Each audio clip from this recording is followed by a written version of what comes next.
Hello students, स्वागत है आपका हमारे चैनल गीत गोविंद एकेडमी में। और माई सेल्फ कार्तिकेय सिंह, और आज हम लोग पढ़ने वाले हैं चैप्टर 2 बायोलॉजी का, जिसका नाम है न्यूट्रिशन इन एनिमल्स। इस चैप्टर में बेसिकली बच्चों हम लोग 3 पॉइंट पे फोकस करेंगे और इन 3 पॉइंट को हम लोग डीपली एनालिसिस करके पूरे कोर्स को ख़त्म कर देंगे। इस पूरे चैप्टर को ख़त्म कर देंगे एक शॉट में। तो हम लोग ये 3 पॉइंट्स के बारे में हम लोग कवर करेंगे। सबसे पहला पॉइंट है आपका न्यूट्रिशन इन एनिमल। समझेंगे कि एनिमल्स को न्यूट्रिशन कैसे मिलता है। दूसरा, समझेंगे रूमिनेंट को न्यूट्रिशन कैसे मिलता है। रूमिनेंट मतलब बच्चों ऐसे जानवरों की बात की जा रही है जो कि घास ओस खाते हैं, ठीक है, हर्बीवोरस होते हैं, बड़े जानवर। और लास्ट में बात करेंगे अमीबा को न्यूट्रिशन कैसे मिलता है, जो कि अमीबा आप लोगों को पता ही है कि सिंगल सेल ऑर्गेनिज्म है। ये कैसे न्यूट्रिशन लेता है ये भी हम लोग देखेंगे। तो बच्चों सबसे पहले शुरुआत करेंगे हम लोग न्यूट्रिशन इन ह्यूमन से। और ये पॉइंट जो है न्यूट्रिशन इन एनिमल बहुत ही इम्पॉर्टेंट है बच्चों। इसका जो ये तीनों टॉपिक है ये आप लोगों को क्लास 10th में भी मिलेगा, क्योंकि क्लास 10 से रिलेटेड है ये क्लास 7th। और इस चैप्टर में हम लोग जो भी पढ़ेंगे वो आप लोगों के फ्यूचरिस्टिक पर्पस के लिए बहुत ही यूज़फुल रहेगा। तो बच्चों बिना समय वेस्ट किए आप लोग अपने पेन और कॉपी को लेकर तैयार हो जाएं। हम लोग स्टार्ट करने वाले हैं। तो चैप्टर स्टार्ट करने से पहले सबसे पहले हम लोग समझते हैं कि न्यूट्रिशन होता क्या है, ठीक है। तो न्यूट्रिशन क्या होता है बच्चों? न्यूट्रिशन क्या होता है? न्यूट्रिशन एक ऐसा प्रोसेस होता है जिसमें ऑर्गेनिज्म क्या करता है, फूड को लेता है, ठीक है, और एनर्जी मिलता है फूड लेने के बाद उसको, और उस एनर्जी को यूटिलाइज करता है वो अपने सेल रिपेयर, बॉडी मेंटेनेंस के पर्पस से, ठीक है। तो nutrition is a process, it is the process in which organism get food and energy and utilizing in to repair tissues and cells। ये एक बहुत ही सिंपल डिफिनीशन है न्यूट्रिशन का कि it is the process in which organisms get foods and energy and utilising it to maintain the cell repair and maintaining the parts, ठीक है। तो एक सिंपल डिफिनीशन है बच्चों, आप लोग इसको नोट कर लीजिए क्योंकि ये इम्पॉर्टेंट है। और ज़्यादा साइंस में आप लोगों को ज़्यादा जगहों पे आप लोगों को मिलेगा न्यूट्रिशन। बायोलॉजी में खास तौर से न्यूट्रिशन की बात होगी और कि न्यूट्रिशन क्या होता है। तो आप लोग न्यूट्रिशन को याद कर लीजिए। एक टर्म की है, पॉइंट है कि nutrition is the process in which the organism get energy और food and utilize into maintaining the tissue and repair and utilizing the body for other purposes which body requires। Okay, चलिए हम लोग समझ चुके हैं कि nutrition होता क्या है, ठीक है। अब हम लोग समझते हैं कि किस मैकेनिज्म से, किस तरीके से ये जो फूड से एनर्जी का जो सफ़र है बनने का, फूड से एनर्जी बनने का जो ये सफ़र है ये कैसे पूरा होता है। तो ये पूरा होता है बच्चों कुछ प्रोसेसेस से। ह्यूमन बींग्स में क्या होता है कि दरअसल 5 स्टेप्स होते हैं जिनमें क्या होता है, फूड से हमें एनर्जी मिलता है, ठीक है। तो वो 5 स्टेजेस को हम लोग देख लेते हैं।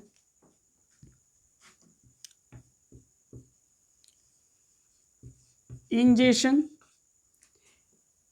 दूसरा है आपका डाइजेशन, तीसरा है आपका एब्जॉर्प्शन, चौथा है आपका एसिमिलेशन, और लास्ट है आपका इजेशन। तो बच्चों ये 5 स्टेप्स है जिनको क्या होता है ह्यूमन बीइंग में ये होते हैं। इन्हीं 5 प्रोसेस में क्या होता है फूड से एनर्जी ह्यूमन को मिल जाता है। और इन पांचों प्रोसेस को करने में बच्चों हर एक ऑर्गन का अलग अलग क्या होता है फंक्शन होता है। हर एक ऑर्गन सेपरेट रोल प्ले करता है इस प्रक्रिया को पूरी करने के लिए, इस प्रोसेस को पूरा करने के लिए। ठीक है, तो न्यूट्रिशन के प्रोसेस को पूरा करने के लिए ये 5 स्टेप्स हैं ह्यूमंस में, और इनमें अलग अलग ऑर्गन का क्या है इन्वॉल्वमेंट है। तो इन कौन कौन से ऑर्गन इन्वॉल्व हैं इसमें और उनका क्या क्या फंक्शन है, ये सभी बच्चों डिटेल से शुरू करते हैं। और सबसे पहले हम लोग शुरू करेंगे अपने माउथ से, यानी इंजेशन से शुरू करते हैं। बेसिकली बच्चों जो इंजेशन है, इंजेशन में होता क्या है, इंजेशन में क्या होता है कि जो फूड मटेरियल है हम लोग क्या करते हैं अपने माउथ में डालते हैं, उस प्रोसेस को कहते हैं इंजेशन। ठीक है, तो इंजेशन में कौन कौन से ऑर्गन्स जो हेल्प करते हैं और जिनके बारे में हम लोग को डिटेल पढ़ना है, तो वो है बच्चों सबसे पहले हम लोग पढ़ेंगे टीथ के बारे में, दूसरा पढ़ेंगे सलाइवरी ग्लैंड के बारे में,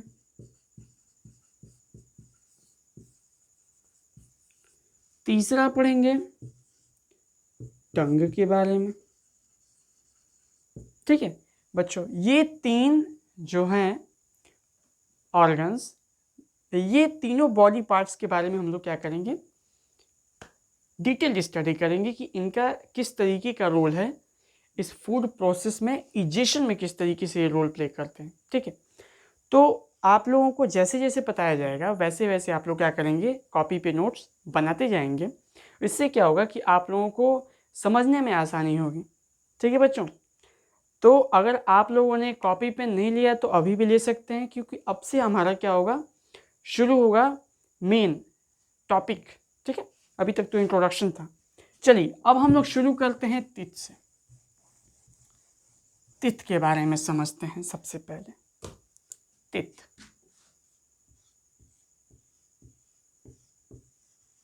टीथ, टीथ क्या होता है बच्चों? टीथ क्या होता है? तो ज़्यादातर बच्चे मेजॉरिटी ऑफ स्टूडेंट्स कहेंगे teeth is use to chew the food. बिल्कुल सही है बच्चों, जो टीथ का काम होता है वो क्या करता है फूड के छोटे छोटे छोटे छोटे टुकड़े कर देना। ठीक है, और एक और काम होता है फेस को क्या करना शेप देना। ठीक है, उस ये बच्चों अगर दांत ना हो तो जो फेस है वो हमारा क्या हो जाएगा बेकार लगेगा, अच्छा नहीं लगेगा। इसलिए टीथ के 2 पर्पजेज हैं। पहला पर्पज है आपका टू च्यू फूड, दूसरा टू प्रोवाइड फेस, क्या है टू प्रोवाइड फेस सपोर्ट।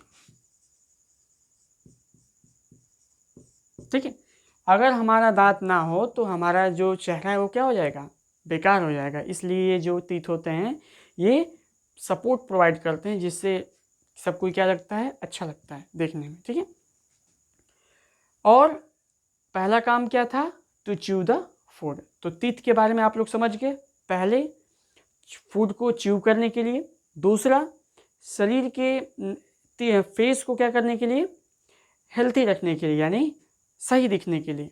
ठीक है, तो टीथ बच्चों कितने टाइप्स के होते हैं? टाइप्स ऑफ टीथ, कि टीथ को कितने पार्ट्स में बांटा गया है। तो टीथ बच्चों कितने टाइप्स के होते हैं? 4 टाइप्स के। कौन कौन से होते हैं?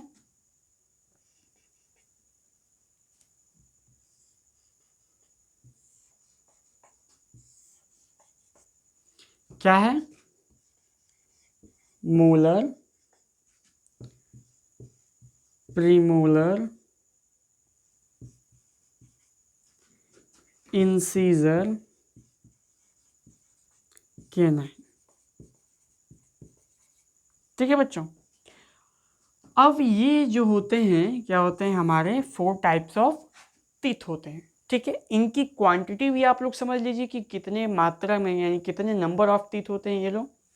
तो जो मोलर होता है वो होता है 12, जो प्री मोलर होता है वो क्या होता है 8, जो इंसीजर होता है वो कितना होता है 8, और जो कैनाइन होता है वो कितना होता है 4।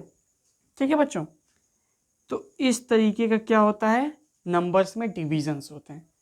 Pre molar 12, pre molar 8, incisor 8, और कैनाइन आपका कितना हो जाएगा 4 कैनाइन हो गया। ठीक है, तो 4 टाइप्स के तीत हो गए। अब बच्चों क्या होता है ना कि तीत में 2 तरीके के तीत इसमें भी बांटे गए हैं। ठीक है, तीत 2 तरीके के होते हैं ऑन द बेसिस ऑफ किस पे, आप कह सकते हैं on the basis of age के ऊपर 2 तरीके के होता है। कितने टाइप्स के होते हैं 2 टाइप्स के। कौन कौन से, एक है आपका मिल्क टीथ, मिल्क टीथ, और एक है एडल्ट टीथ। ठीक है बच्चों, मिल्क टीथ और एडल्ट टीथ में अंतर क्या है, ऐसे नहीं बोलते हैं, ऐसे कई सारी फिल्मों में ऐसे डायलॉग होता है कि अभी दूध के दांत टूटे नहीं और आ गया लड़ने, ऐसा कुछ के लोग कहते हैं। ऐसा कुछ डायलॉग आप लोगों ने कई सारा फिल्मों में देखा होगा। तो वो जो दूध की दांत का बात करते हैं वो किसके कहते हैं, मिल्क टीथ के बारे में बात करते हैं। ठीक है, मिल्क टीथ बच्चों ऐसा टीथ होता है जो कि क्या होता है छोटे बच्चों में होता है, और वो क्या होता है टूटता है तो वापस क्या हो जाता है ग्रो कर जाता है। ठीक है, ये क्वालिटी होती है मिल्क टीथ, और ज़्यादातर बिलो 18 जो होता है वो मिल्क टीथ होता है बच्चों का। ठीक है, एबव 20 बच्चों क्या होता है, एबव 80 जो होता है वो एडल्ट टीथ आ जाता है। एडल्ट टीथ कैसे होते हैं बच्चों, तो एडल्ट टीथ ऐसे होते हैं जो कि क्या होते हैं एक बार टूट जाते हैं तो वापस नहीं आते। ठीक है, यही डिफरेंस है इन 2 टीथों पे on the basis of age. ठीक है, तो कोई दिक्कत इसमें अगर होगा भी तो आप लोग कमेंट बॉक्स में कमेंट कर सकते हैं, और आप लोगों को पूरा प्रयास रहेगा कि हमारी टीम आपसे बहुत जल्द से जल्द आपसे इंटरेक्ट करेगी और आपके प्रॉब्लम्स का जवाब देगी। ठीक है बच्चों, चलिए अब ये तीत के बारे में ही हम लोगों ने जान लिया। अब तीत क्या होता है बच्चों, सबसे बड़ा एक प्रॉब्लम होता है तीत में कि तीत जो होता है वो क्या होता है सड़ने लगता है। ठीक है, जिसको हम लोग इंग्लिश में क्या कहते हैं टूथ डिके, यानी तीत सड़ने लगता है। तो बच्चों तीत कैसे सड़ता है, आप लोगों के घर पे पेरेंट्स कहते हैं, चाहे बड़े भैया लोग कहते हैं, चाहे कई लोग कहते हैं, तो कहते होंगे कि बच्चा टॉफ़ी मत खाओ दांत सड़ जाएगा, चाहे 2 बार ब्रश करो नहीं तो दांत खराब हो जाएगा। ऐसा क्यों कहते हैं बच्चा, इसलिए कहते हैं इसको क्योंकि ये मान लीजिए आपका तीत है। ठीक है, ये आपका मान लीजिए एक तीत है। ठीक है, ये एक तीत है आपका। ठीक है, ये तीत है। अब क्या होता है बच्चों कि आपने क्या किया, चॉकलेट खाया दबाकर, चॉकलेट खाया। अब चॉकलेट खाया तो क्या हुआ कि चॉकलेट जो है वो क्या हो जाएगा, ये आपके 2 जोड़ों के बीच में क्या हो गया, चॉकलेट फंस गया। ठीक है, और चॉकलेट फंसने के बाद क्या होता है बच्चों, एक चीज़ याद कर लो कि चॉकलेट क्या हो गया यहाँ फंस गया, और जो बैक्टीरिया है वो क्या करता है रेस्पिरेशन करता है। रेस्पिरेशन मतलब सांस लेता है। ठीक है, रेस्पिरेशन लेते समय क्या करता है, कौन सा रेस्पिरेशन करता है, हम लोग रेस्पिरेशन करते हैं तो कैसे करते हैं, ऑक्सीजन लेते हैं, कार्बन डाइऑक्साइड छोड़ते हैं, इससे क्या मिलता है हमें एनर्जी मिलती है, ग्लूकोज बनता है शरीर में। लेकिन जब बैक्टीरिया क्या करता है एनारोबिक करता है, एनारोबिक का मतलब वो ऑक्सीजन के प्रेजेंस में नहीं करता है रेस्पिरेशन, वो कार्बन डाइऑक्साइड के प्रेजेंस में क्या करता है रेस्पिरेशन करता है। और जब ये रेस्पिरेशन करता है बैक्टीरिया तो क्या बना देता है बच्चों, एसिड। क्या बना दिया, एसिड बना दिया। और ये जो एसिड होता है यहाँ पे क्या होता है, बनने लगता है। और यहाँ पे एसिड की वजह से कैल्शियम, हमारा दांत किस चीज़ से बना हुआ है, कैल्शियम से। अब ये जो एसिड है वो कैल्शियम पे क्या करेगा, धीरे धीरे उस जगह को क्या करेगा, काला करेगा, धीरे धीरे उसको खदड़ेगा, उसको करोड करेगा, ठीक है। उसको धीरे धीरे वहाँ पे अब जगह क्या होगा, धीरे धीरे अब पतली होती जाएगी, वहाँ पे अब नीचे की तरफ वो क्या होगा, सड़ते जाएगा। अब वो क्या हो रहा है, जैसे जैसे एसिड ज़्यादा बनाते जा रहा है वैसे वैसे वहाँ पे क्या जगह हो, क्या हो रही है, करोड होती जा रही है एसिड की वजह से, और वहाँ पे गड्ढा बनते जा रहा है। तो बच्चों यही कारण है जिसकी वजह से क्या होता है, घर पे बड़े लोग क्या करते हैं, मना करते हैं ऐसी चीज़ें खाने के लिए जो दांत में क्या हो जाए, फंस जाए। इसलिए आप लोग कभी भी खाएं तो दांत को क्या कर लें, बढ़िया से साफ कर लें, ठीक है। तो इसी के साथ हम लोगों ने पता कर लिया, इस सिंपल टॉपिक को समझ लिया, ठीक है, कि दांत जो होता है हमारा वो कैसे सड़ता है। समझ गए आप लोग। दांत बैक्टीरिया सड़ता है, बैक्टीरिया क्या करता है, क्या बनाता है, एसिड बनाता है। कब एसिड बनता है, जब वो अपना रेस्पिरेशन यानी सांस लेता है। सांस जब लेता है तो कैसा सांस लेता है, वो कार्बन डाइऑक्साइड लेता है और क्या बनाता है, एसिड बनाता है, ठीक है। एसिड की वजह से यहाँ पे क्या होता है, कोरोजन होता है, और कोरोजन की वजह से क्या होता है बच्चों, यहाँ पर दांत हमारा डीके होने लगता है, सड़ने लगता है, ठीक है। इससे बचने के लिए बच्चों आप लोगों के पास कुछ मैं चीज़ें बता दे रहा हूँ जिसको डॉक्टर भी कहते हैं और आप लोगों को भी करना चाहिए। टूथ डीके का प्रिवेंशन देख लीजिए। प्रिवेंशन क्या है, सबसे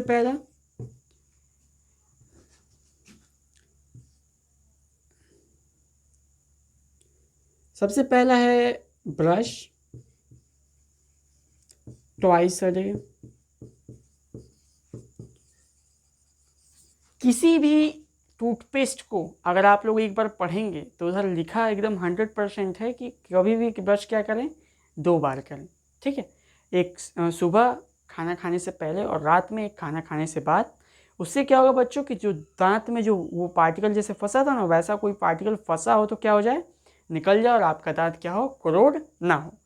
सबसे पहला ये हो गया आपका, ब्रश डेली करना है 2 बार। दूसरा, चेकअप मंथली या फिर आप लोग कर सकते हैं ईयरली। अपने दांतों को बच्चों डेंटिस्ट से आप लोगों को चेक कराना चाहिए। मंथली करवाइए या फिर 1 साल पे करवाइए। वैसे तो कोई करवाता नहीं है, जब समस्या पड़ता है तभी करवाता है, लेकिन अगर आप लोगों को दांतों को मजबूत और अच्छे तरीके से उसका देखभाल करना है तो आप लोग एक बार चेकअप ज़रूर करवाइए, ठीक है। तीसरा, do not eat more sticky food. चिपकू फूड न खाइए, जो फूड आपके दांत में क्या हो जाते हैं, चिपक जाते हैं, जैसे चॉकलेट हो गया। ऐसे फूड का इस्तेमाल क्या करें, कम से कम करें, ठीक है। तो ये 3 चीज़ें हैं बच्चों जिनको क्या करना है आप लोगों को, ये चीज़ें आप लोगों को फॉलो करना है जिससे क्या हो, आपका टूथ दिखे ना हो, ठीक है बच्चों। तो ये आप लोगों को टूथ के बारे में पूरा क्लियर हो गया। हमारे हिसाब से ऐसा कोई पॉइंट नहीं हो जो आप लोगों को कोई दिक्कत होगा तो कमेंट बॉक्स में आप लोग ज़रूर कमेंट कीजिएगा। अब बच्चों लोग बढ़ते हैं अगले पॉइंट की तरफ, ठीक है। जो अगला पॉइंट है वो क्या है, बहुत ही इंटरेस्टिंग है। अगला पॉइंट हम लोग पढ़ने वाले हैं अपने टंग के बारे में, जो कि बहुत ही इम्पॉर्टेंट ऑर्गन है हमारे बॉडी का।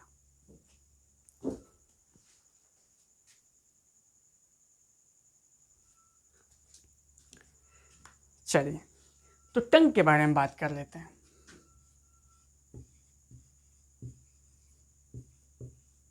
टंग, अब ये बताइए कि कभी भी आप लोग क्या करते हैं, खाना खाते हैं तो आप लोग को लगता है कोई चीज़ तीता है, कोई चीज़ मीठा है, कोई चीज़ कड़वा है, कोई चीज़ क्या है, खट्टा है, ये चीज़ कैसे आप लोगों को पता चलता है बच्चों? ये पता चलता है आप लोगों के जो टंग होता है, ये आपका क्या है, टंग है, और इस टंग में क्या है, डिवीज़न है,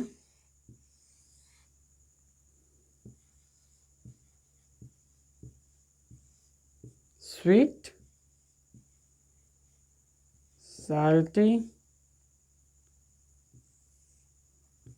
सोर, नहीं बीटर यहाँ पे होगा, बीटर और सोर।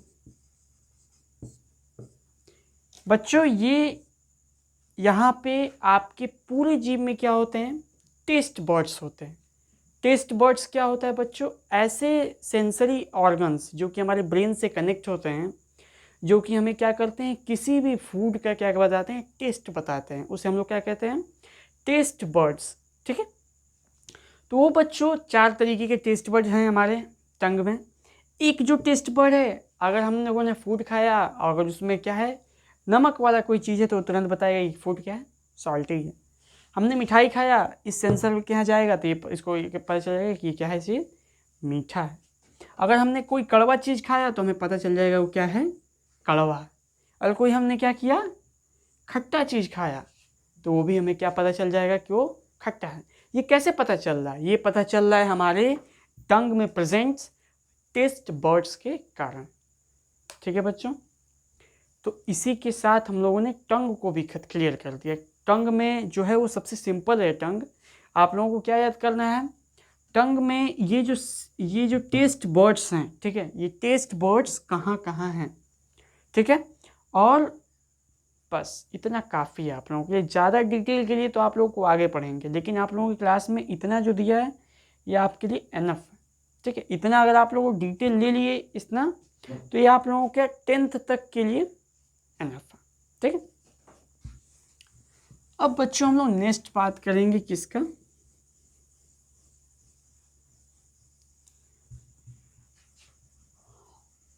किसकी बात करेंगे बताइए।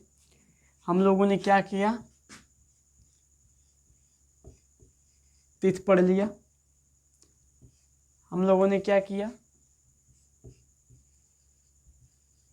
टंग पढ़ लिया। अब हम लोग क्या पढ़ेंगे, सलाइवरी ग्लैंड।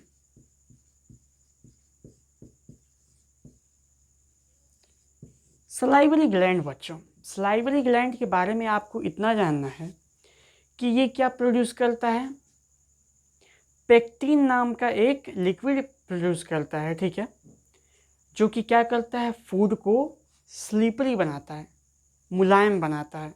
ठीक है, और फूड को स्लीपरी बनाने के साथ क्या करता है, उसमें पूरी तरीके से फेंट देता है कि फूड क्या हो जाए, चिपचिपा क्या हो जाए, मुलायम बन जाए।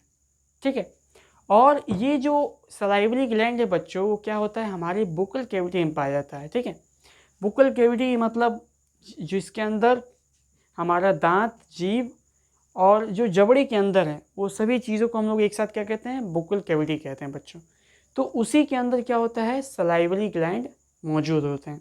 ठीक है, 3 पेयर सलाइवरी ग्लैंड्स होते हैं, और ये सलाइवरी ग्लैंड क्या प्रोड्यूस करते हैं, एमाइलेज।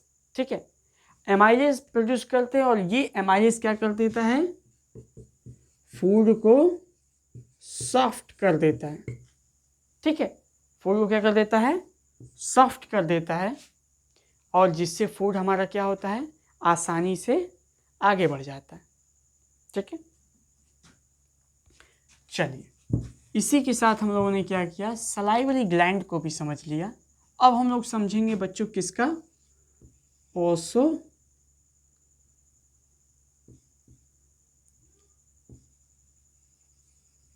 ओसोफेगस के बारे में, जिसे ईसोफेगस भी कहा जाता है इसे। बच्चों ये जो ओसोफेगस है, ईसोफेगस है, ये जो है इसे हम लोग एक और भाषा में, सिंपल भाषा में कहते हैं फूड पाइप। फूड पाइप क्यों कहते हैं, क्योंकि ये फूड मटेरियल को हमारे कहाँ तक पहुँचाता है, स्टमक तक पहुँचाता है, इसलिए इसे क्या कहते हैं हम लोग, फूड पाइप कहते हैं। तो सिंपल होता है फूड पाइप। ठीक है, तो फूड पाइप जो होता है बच्चों, ये क्या करता है, इसके अंदर फूड पाइप के अंदर एक बहुत ही इंपॉर्टेंट मूवमेंट होता है, ठीक है, जिसे आप लोग को याद रखना चाहिए, पैरेलिस्टिक मूवमेंट। पैरेलिस्टिक मूवमेंट, MENT, ठीक है, पैरेलिस्टिक मूवमेंट। ये मूवमेंट दरअसल किस तरीके से होता है बच्चों? क्या होता है, सबसे पहले मान लीजिए हमने ये क्या किया, ये फूड का ये हमने निवाला अंदर लिया, तो अब क्या होगा कि जो हमारी फूड पाइप है ये क्या होगा, दोनों तरफ से क्या होगा, कॉन्ट्रैक्ट होगा। कॉन्ट्रैक्ट का मतलब पिचकेगा, सिकुड़ेगा, ठीक है। जब ये सिकुड़ेगा तो सोचिए जो फूड है वो सड़क के कहाँ जाएगा, यहाँ आ जाएगा, ठीक है। अब यहाँ आने के बाद ये क्या हो गया, फूड खाली। अब ये जो फिर क्या हो जाएगा, यहाँ का हिस्सा छूट जाएगा, नॉर्मल हो जाएगा, और फिर यहाँ पे कहाँ पे पचकेगा, यहाँ पे, ठीक है। फिर यहाँ पचकेगा तो फूड क्या होगा, फिर आगे आ जाएगा, फिर यहाँ पचकेगा तो फिर फूड आगे, फिर यहाँ पचकेगा फूड, ऐसे फूड आते आते कहाँ चला जाएगा, स्टमक में। तो ये जो बच्चों जो सिकुड़ना और फूलना जो है, इसी मूवमेंट को कहते हैं पैरेलिस्टिक मूवमेंट, जो कि ओसोफेगस का बहुत ही इंपॉर्टेंट पॉइंट है। तो इस मूवमेंट के जरिए फूड जो है वो मूवमेंट से, इसी पैरेलिस्टिक मूवमेंट से क्या करता है, पेट में हमारे चला गया, ठीक है। पेट में जाने के बाद अब क्या होगा, अब हम लोग आगे पढ़ेंगे, किसमें पढ़ेंगे, अब हम लोग पढ़ेंगे स्टमक, ठीक है। स्टमक के बारे में देखते हैं, स्टमक के बारे में देखते हैं, ठीक है। स्टमक कैसा शेप होता है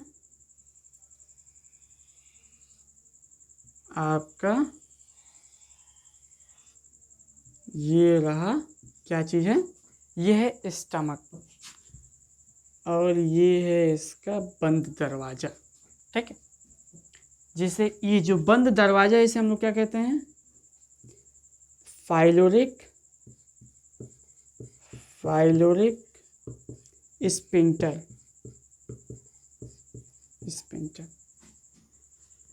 ये क्या होता है बच्चों, मस्कुलर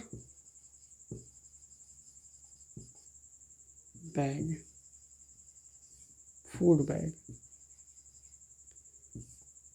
ठीक है बच्चों। जब ये फूड इसके अंदर यानी स्टमक में आता है, उससे पहले इसमें कुछ प्रोसेस क्या होता है, टेक प्लेस करते हैं। जैसे जो फूड आने वाला होता है तो स्टमक क्या करता है, फटाक से एक एंजाइम निकलता है जो कि क्या करता है, फूड के स्टमक के चारों तरफ इस तरीके से क्या करता है, चिपक जाता है पूरा, हर तरीके से, हर तरफ से स्टमक के ऊपर।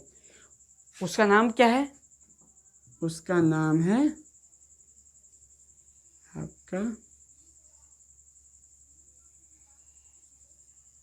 म्यूकस, ठीक है। ये क्या करता है बच्चों, ये जो है एक लेयर प्रोवाइड करता है इसके ऊपर, जो कि क्या करता है, इसको एसिड से बचाता है। क्योंकि जब फूड पार्टिकल इसके अंदर आ जाएगा बच्चों, तो अब क्या होगा, इसमें रिलीज एसिड। कौन सा एसिड, HCl। कौन सा एसिड, HCl, हाइड्रोक्लोरिक एसिड। ये एसिड क्या करेगा कि इस फूड को क्या करेगा, ब्रेक करेगा, और छोटे छोटे टुकड़ों में क्या करेगा, तोड़ देगा, एकदम छोटे छोटे टुकड़ों में तोड़ देगा। यानी प्रोसेस डाइजेशन की जो प्रक्रिया है वो यहाँ से क्या हो जाती है, शुरू हो जाती है, पचना, ठीक है। अब क्या होता है बच्चों कि HCl क्या करता है, इस फूड को क्या करता है, बढ़िया से एकदम छोटे छोटे टुकड़ों में तोड़ देता है। तोड़ने के बाद क्या होता है, यहाँ पे होता है फाइलोरिक स्पिंटर, एकदम लास्ट में। ये क्या करता है बच्चों, ये कंट्रोल करता है फूड का बाहर जाने का, ठीक है। बाहर जब फूड जाएगा, जब तक फूड इसके अंदर रहेगा तब तक ये स्पिंटर क्या रहेगा, क्लोज रहेगा। अंदर सभी एसिड के संग क्या होगा, लड़ाई चलेगी, टुकड़ा टुकड़ा होगा उसके अंदर फूड का कंपोनेंट। उसके बाद से क्या होगा, जब ये कंपोनेंट ब्रेक हो जाएगा, जब ये फूड ब्रेक हो जाएगा एकदम छोटे छोटे पार्टिकल्स में, तो अब ये फूड क्या होगा, आगे की तरफ बढ़ेगा, ठीक है। अब ये स्पिंटर क्या हो जाएगा, पाइलोरिक स्पिंटर खुल जाएगा।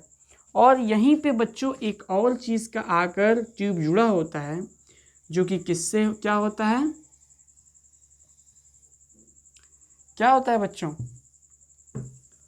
जो कि आपका होता है, बहुत ही फेमस नाम है, आप लोग देख कर बता दीजिए क्या चीज़ है वो।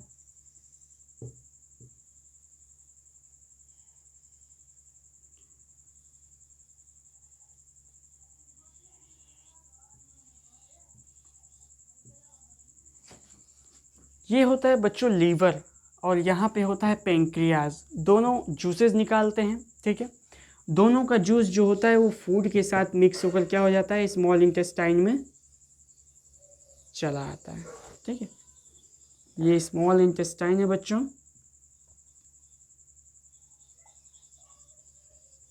ये आपका स्मॉल इंटेस्टाइन है बच्चों। अब स्मॉल इंटेस्टाइन में क्या होता है,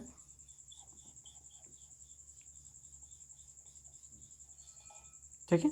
ये स्मॉल इंटेस्टाइन है जो अंदर है, और ये वाला क्या है, लार्ज इंटेस्टाइन, ठीक है। और ये वाला क्या है, स्मॉल इंटेस्टाइन, ठीक है। तो अब जब फूड क्या हो गया कि फूड अंदर आया यहाँ पे, ठीक है, फूड के साथ कौन मिल गया, लीवर का, लीवर से निकलता है क्या, बाइल जूस, और पेंक्रियास से क्या निकलता है, पेंक्रियास से पेंक्रियाटिक जूस, ठीक है। दोनों जूसेस क्या होते हैं, इस पाइप के ज़रिए क्या होते जाते हैं, फूड के साथ मिक्स होकर स्मॉल इंटेस्टाइन में चले जाते हैं। स्मॉल इंटेस्टाइन की लंबाई जो होती है बच्चों अप्रॉक्स 6 मीटर होती है, ठीक है। 6 मीटर की लंबाई होती है इसकी। और ये जो स्मॉल इंटेस्टाइन है ये होता है main site of digestion. Digestion बच्चों यहीं पे पूरी तरीके से क्या होता है, कंप्लीटली टेक प्लेस करता है, ठीक है।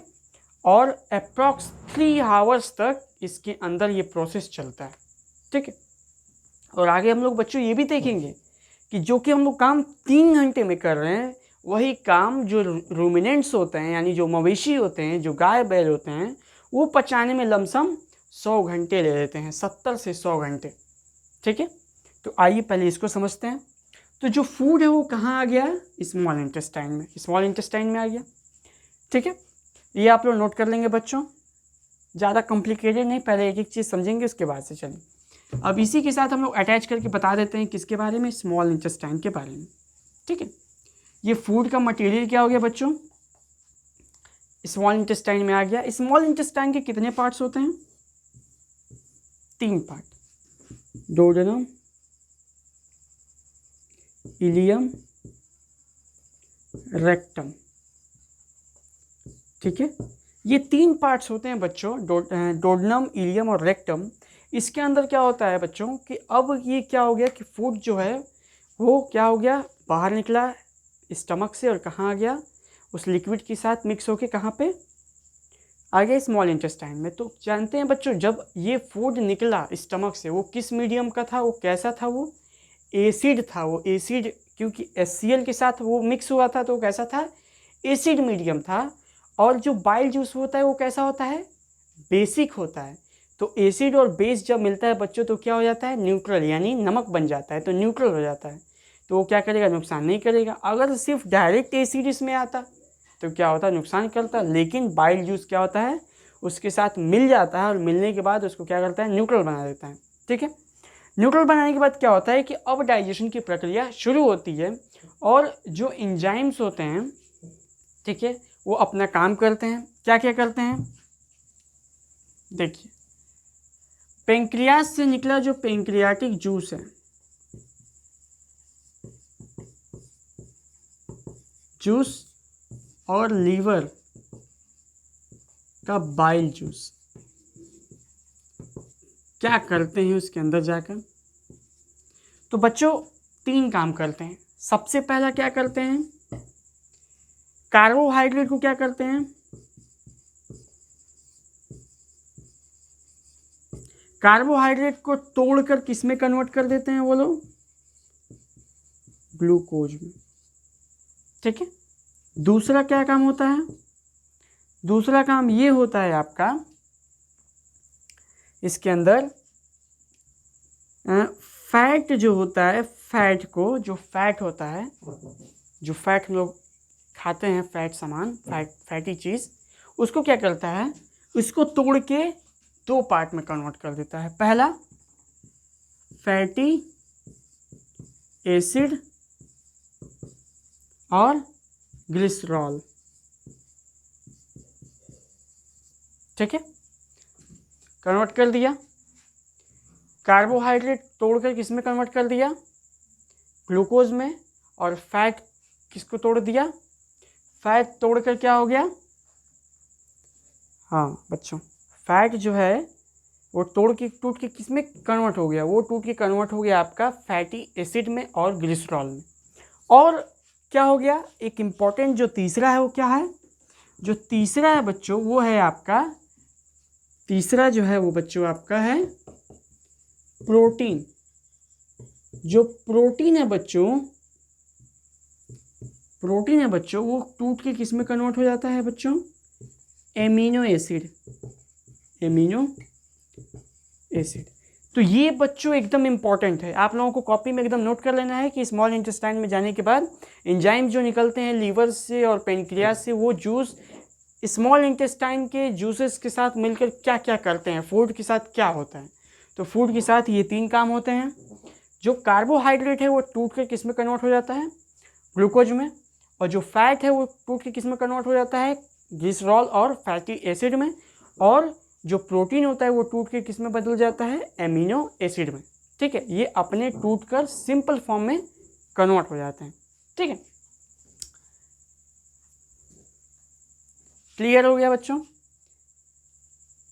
अब देखिए, जब ये तीनों प्रोसेस से कंप्लीट हो जाता है, यानी जब पूरा फूड मटेरियल ये इन चीज़ों में टूट जाता है, ठीक है, अभी और एंजाइम्स हैं जो कि आप लोगों को इस क्लास में नहीं पढ़ना है, इसलिए मैं आप लोगों को नहीं बता रहा हूँ। बस इतना जान लीजिए कि स्मॉल इंटेस्टाइन में तीन और एंजाइम पाते हैं जो कि इनके साथ क्या करते हैं? हेल्प करते हैं। तो जो ये एंजाइम्स होते हैं वो क्या करते हैं बच्चों? वो ये सभी प्रोसेस करने के बाद अब जो बचता है वेस्ट मटेरियल, वो क्या हो जाता है? वो अब ट्रांसफ़र हो जाता है किस में? लार्ज इंटेस्टाइन में। अब लार्ज इंटेस्टाइन में क्या होता है? स्मॉल इंटेस्टाइन के अंदर भी एक चीज़ छूट रहा है बच्चों, वो है आपका विलाई। ठीक है, VILLI। ये बच्चों कुछ ऐसा होता है, जैसे ऐसे टाइप का। ठीक है, ऐसे टाइप का होता है कि जब फूड मटेरियल जाता है, फूड के पार्टिकल्स जो होते हैं वो जाते हैं, तो ये क्या कर लेते हैं? जो मॉलिक्यूल्स होते हैं, जो टूटे हुए मॉलिक्यूल्स हैं आपका, glucose, glycerol acid, fatty amino acid, ये सब क्या होते हैं कि ये क्या करते हैं? ये एब्जॉर्ब कर लेते हैं। एब्जॉर्ब करके कहाँ पे दे देते हैं? बॉडी में। ठीक है, सेल्स के पास दे देते हैं। और इसको, इस प्रक्रिया को कहते हैं एसिमिलेशन, जिसमें बॉडी पार्ट्स तक क्या होता है? चीज़ों को पहुंचता है, तो उसे क्या कहते हैं? एसिमिलेशन कहते हैं, जिससे क्या होता है? एनर्जी मिलती है।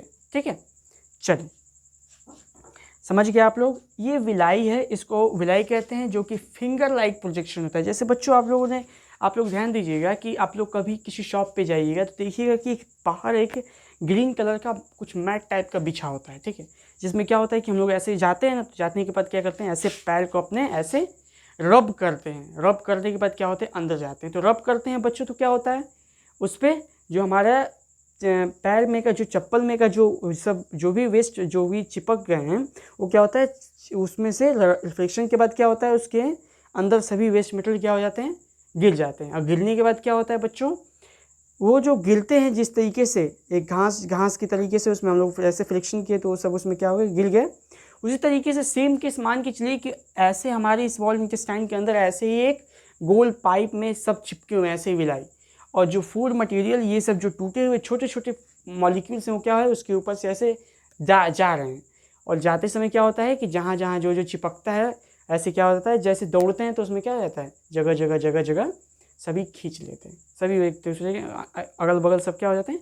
एंट्री मार लेते हैं। और वहाँ से कहाँ चले जाते हैं? ब्लड। और ब्लड से अलग अलग ऑर्गन्स या अलग अलग सेल्स के पास। और सेल्स क्या करते हैं? उसको एनर्जी को क्या करते हैं, उस ग्लूकोज को क्या करते हैं, एनर्जी में कन्वर्ट करते हैं, और उस एनर्जी को हम लोग क्या करते हैं, हमें वो जो एनर्जी हमें मिलती है वो हमारे क्या होता है, हमारे टिश्यू रिपेयर, सेल रिपेयर, हमारे बॉडी का मेंटेनेंस, ये सब में क्या होता है, जरूरत होता है, उसको मेकअप करता है। ठीक है, तो उसके बाद क्या होता है बच्चों कि ये जो वेस्ट मटेरियल था वो कहाँ चला गया, लार्ज इंटेस्टाइन में। लार्ज इंटेस्टाइन में भी ऐसा फिंगर लाइक प्रोजेक्शन विलाई वहाँ पे भी होता है। अब ये विलाई क्या करता है कि जितने भी वेस्ट मटेरियल्स हैं, वेस्ट मटेरियल क्या करता है, वेस्ट मटेरियल से भी वाटर और सॉल्ट क्या कर लेता है, एब्जॉर्ब कर लेता है। तो बच्चों आप लोग कभी नोटिस कीजिए कि आप लोग सुबह सुबह 2 नंबर करने नहीं गए, तो ऐसे क्या होगा ना कि आप लोगों का मन नहीं करेगा कुछ खाने का, पीने का, और कई बार क्या होता है कि कई सारे बच्चे होते हैं कि जो करते ही नहीं।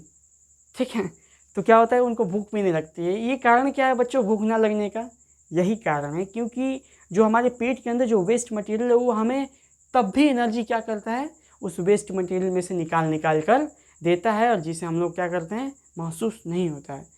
इसलिए बच्चों क्या कीजिए कि आप लोग अपने पेट में सुबह के टाइम एकदम फ्रेश हो जाइए, वेस्ट मटेरियल को बाहर कर दीजिए, जिससे क्या रहेगा, आप लोगों का बॉडी स्ट्रांग रहेगा।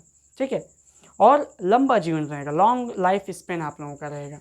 ठीक है, तो बच्चों आप लोगों को ये जो टॉपिक है, जहाँ तक हमको उम्मीद है कि आप लोगों को क्लियर हो गया होगा कि किस तरीके से फूड आया, हम लोगों ने फूड खाया, चबाया, उसके अंदर सलाइवा यानी जो सलाइवरी ग्लैंड से निकला हुआ लिक्विड यानी सलाइवा जो है वो उसमें मिक्स हुआ, हमारी टंग ने क्या हुआ, टेस्ट किया और उसको क्या कर दिया, फूड को आपस में फेंट दिया सलाइवा के साथ। फेंटने के बाद वो अंदर आया, अंदर आने के बाद हमने क्या किया, हमारे फूड पाइप ने पेरिस्टिक मूवमेंट किया, पेरिस्टिक मूवमेंट में ऐसे कंट्रैक्ट हुआ, रिलैक्स हुआ, फिर फूड नीचे गया, फिर वहाँ पे कंट्रैक्ट किया, फिर रिलैक्स किया, फिर और फूड नीचे गया। उसके बाद फूड आने के बाद फूड पाइप से कहाँ गया, स्टमक में। स्टमक ने क्या कर दिया, एसिड छोड़ दिया उसके ऊपर, और एसिड छोड़ने के बाद क्या हो गया, फूड को एकदम छोटे छोटे छोटे छोटे टुकड़ों में तोड़ दिया। अब जो एसिड वाला फूड है वो क्या होता है, बाइल जूस और पेनक्रियाटिक जूस के संग क्या हो जाता है, मिक्स हो जाता है पेनक्रियाटिक एंजाइम के साथ। मिक्स होने के बाद कहाँ जाता है वो, स्मॉल इंटेस्टाइन में कंप्लीट डाइजेशन के लिए। वहाँ पे कुछ स्मॉल इंटेस्टाइन के भी एंजाइम्स होते हैं।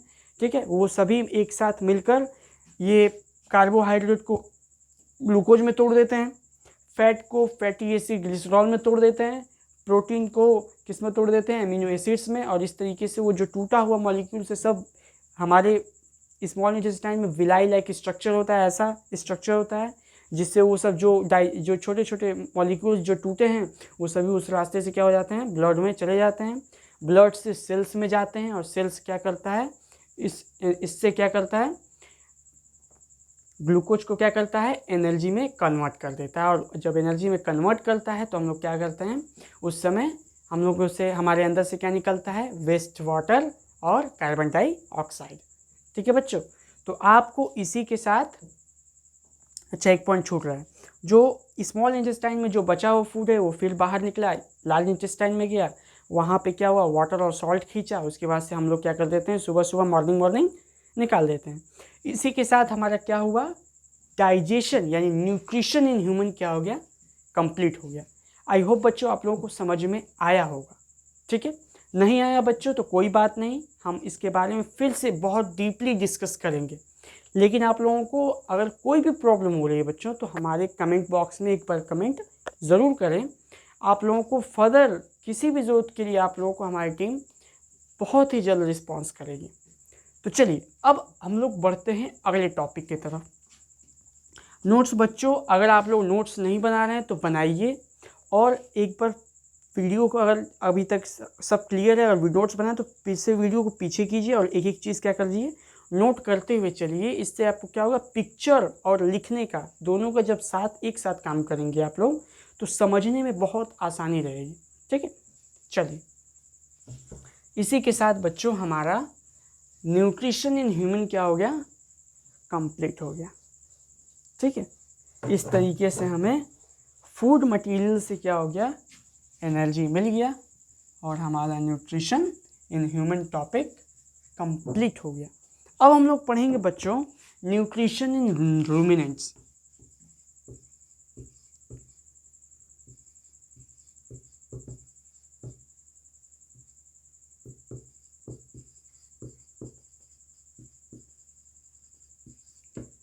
बच्चों सबसे पहले आप लोग समझिए रूमिनेंट क्या होते हैं। रूमिनेंट ऐसे एनिमल्स होते हैं बच्चों जो क्या होते हैं, घास खाते हैं, हर्बीवोरस होते हैं, ठीक है। और जो इनके पास होता है वो कैसा पेट होता है, 4 चेम्बर वाला पेट होता है, ठीक है। कितने चेम्बर वाले, 4 चेम्बर होता है इनके पेट, ठीक है। 4 स्टमक्स। तो रूमिनेंट्स क्या समझ सकते हैं आप लोगों का, बिग हर्बी वोरस एनिमल, ठीक है। तो चलिए अब इसके बारे में हम लोग डिटेल समझते हैं। क्या होता है बच्चों की जो हर्बीवोरस एनिमल, जैसे हम लोग क्या कर सकते हैं, घास को चाहे किसी भी हरे पत्ती को खा के पचा सकते हैं, नहीं पचा सकते, क्योंकि बच्चों हमारे अंदर ऐसी चीज़ें एंजाइम्स नहीं हैं जो क्या कर सकती हैं, पत्तियों को पचा सकती हैं। क्योंकि सेलुलोज, पत्तियों में क्या होता है सेलुलोज, और सेलुलोज क्या कौन पचा सकता है, माइक्रो ऑर्गेनिजम्स, ठीक है, जो कि किस में पाया जाता है, रूमिनेंट्स में। रूमिनेंट्स क्या होते हैं कि उनके स्टमक में क्या होता है, स्पेशल टाइप के माइक्रो ऑर्गेनिजम्स होते हैं जो क्या करते हैं बच्चों, सेलुलोज को क्या कर देते हैं, डाइजेस्ट करते हैं। सेलुलोज को क्या करते हैं, डाइजेस्ट करते हैं। और वो लोग डाइजेस्ट करने के बाद क्या करते हैं, उसी प्रक्रिया से लीवर में क्या, लीवर क्या करता है, जूस निकालता है। और उसी तरीके से उसको फूड को क्या करता है, तोड़ा जाता है। और तोड़ने के बाद क्या होता है, एनर्जी उसको वापस उसको मिलती है, उस एनिमल को, ठीक है। तो किस तरीके से मिलती है, तो मान लीजिए वो फूड खाता है, क्या करता है, ईट फूड, फूड खाता है। फूड खाने के बाद क्या होता है कि वो एक स्टमक में चला जाता है, ठीक है। क्या होता है, एक स्टमक में चला जाता है। अब वो इस एक स्टमक में जब जाता है फूड को, तो क्या करता है, फूड को स्टोर कर लेता है। फूड को स्टोर करने के बाद क्या करता है कि अब उस फूड को क्या करता है, फिर दोबारा निकालता है, उसको क्या करता है, चबाता है। फिर दोबारा निकाल के क्या करता है, फिर दोबारा चबाता है। मतलब एक ही फूड को क्या करता है, कई बार चबाता है, ठीक है। और उसके अंदर के जो माइक्रो ऑर्गेनिजम्स हैं वो क्या कर देते हैं, सेलुलोज को क्या करते हैं, डाइजेशन में क्या करते हैं, हेल्प करते हैं। और ये माइक्रो ऑर्गेनिजम्स पाए कहाँ जाते हैं, ये पाए जाते हैं बच्चों स्टमक में। उस रूमिनेंट यानी ऐसे ऑर्गेनिज्म जो कि सेलुलोज पचाते हैं, ठीक है, सेलुलोज पचाने वाले जानवरों के पेट में पाया जाता है स्पेशल तरीके के माइक्रो ऑर्गेनिज्म जो कि सेल क्या कहते हैं, उसको डाइजेस्ट करते हैं, सेलुलोज को, ठीक है। तो किस तरीके से होता है, फूड खाया, एक पेट में डाला, एक पेट से क्या किया, उसको फिर खाया। फिर खाने के बाद क्या होता है, उसको खाते रहे। फिर उसके बाद से वो फूड जब खा लेंगे 2-3-4 बार, तो वो जाएगा पेट से स्मॉल इंटेस्टाइन में। स्मॉल इंटेस्टाइन में जाएगा बच्चों, तो जैसे ह्यूमन के केस में हो रहा था कि जूसेस निकल कर उसमें मिक्स हो रही थी, उसी तरह लीवर का जूस आएगा, उसको मिक्स करेगा, उसको डाइजेस्ट करेगा। और डाइजेस्ट कर कर क्या करेगा, उसको एनर्जी देगा, ठीक है। इसमें ज़्यादा डिटेल नहीं पढ़ना है, बस आपको इतना ही जानना था कि ये इस पे रूमिनेंट अलग कैसे होते हैं। तो अलग इस वजह से होते हैं क्योंकि सेलुलोज खाते हैं, सेलुलोज पचाते हैं। सेलुलोज पचाने के पीछे कारण है कि उनके पेट में स्पेशल तरीके के माइक्रो ऑर्गेनिज्म पड़े होते हैं जो कि सेलुलोज को पचाने की क्षमता रखते हैं, ठीक है। इसलिए ऐसे जानवरों को रूमिनेंट कहा जाता है जो कि सेलुलोज डाइजेस्ट करते हैं, ठीक है। बच्चों कोई दिक्कत, चल कोई दिक्कत नहीं, बहुत ही सिंपल टॉपिक है, इसमें कुछ ज़्यादा समझने की ज़रूरत नहीं। अब न्यूट्रिशन इन रूमिनेंट्स के बाद बच्चों हमारा इस चैप्टर का सबसे लास्ट, जो कि इसी के साथ हमारा चैप्टर समाप्त भी हो जाएगा, न्यूट्रिशन इन अमीबा। देखिए, न्यूट्रिशन इन अमीबा। तो अमीबा का जो बच्चों जो ऐसा स्ट्रक्चर होता है कुछ, ठीक है, इरेगुलर शेप होता है, ठीक है, ऐसा मान लीजिए क्या है, अमीबा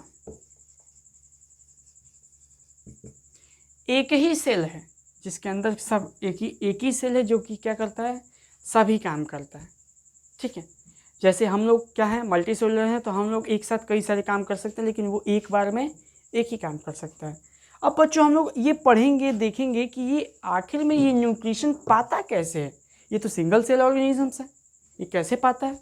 तो बच्चों ये होता है, इसमें पाया जाता है बच्चों पेसोपोडिया, ठीक है। मान लीजिए यहाँ पे क्या है, यहाँ पे फूड मटेरियल है और इसको क्या हो गया, पता चल गया, ठीक है।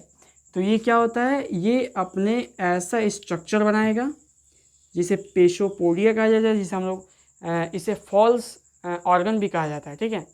जो कि क्या करेगा, ऐसे शेप बनाकर एक वॉक्यूल बना देगा, ठीक है, बंद कर देगा इसको एकदम ढक के, और उसके बाद से एंजाइम्स को छोड़ेगा और एंजाइम्स क्या करेगा, उसी समय इसका डाइजेशन करेगा और डाइजेशन करेगा और डाइजेशन के करने के बाद एसिमिलेशन करेगा और इसको एनर्जी क्या कर देगा, दे देगा, और ये इसको एनर्जी मिल जाएगा, इस फूड मटेरियल से इसको एनर्जी मिल जाएगा।